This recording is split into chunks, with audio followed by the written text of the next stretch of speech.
अखन अपने सब सुन रहल छी माँ दुर्गा एक्सप्रेस के शानदार प्रस्तुति। छठी मैया खर पोखरा में भीख मांगे छी हम चरा में। ये छठी मैया खर पोखरा में भीख मांगे छी हम चरा में। ये छठी मैया खर पोखरा में भीख मांगे छी हम चरा में। दिया गोदी में ललनवा ये आशा करी हम के करा में। ये छठी मैया खर पोखरा में भीख मांगे छी हम चरा में। ये छठी मैया खर पोखरा में भीख मांगे छी हम चरा में। Arvind the voice, Arvind the voice. छठी मैया खर पोखरा में भीख मांगे छी हम चरा में। भीख मांगे छी हम चरा। हाँ गौवा के लोगवा कहैया डैनिया बड़की गोतनिया माँ कहैया बजनिया।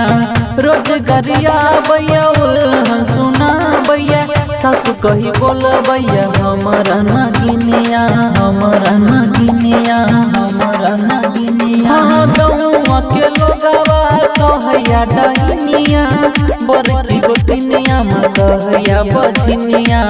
रोजगारिया बैया उल्हन सुना बैया सासु कही बोल बैया हमारा नागिनिया।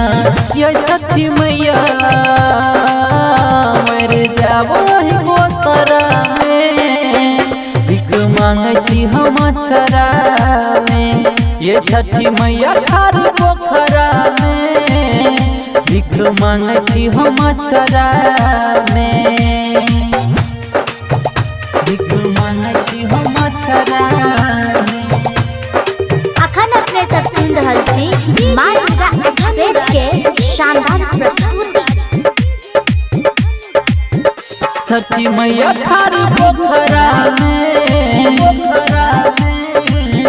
भीख मांगे छी हम चरा में।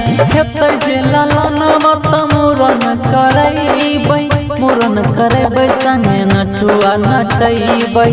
जोरे नरियरबा जोरे सुपावा चढ़ैबै आन के दुआरा पर डीजे बजबै डीजे बजबै डीजे बजबै।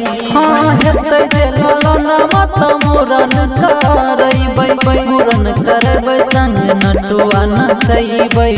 जोरे नरियरबा जोरे सुपावा चढ़ैबै आन के दुआरा पर डीजे बजबै। ये छठी मैया दिन देखाही अबै पतरा में भीख मांगे छी हम चरा में। छठी मैया खर पोखरा में भीख मांगे छी हम चरा।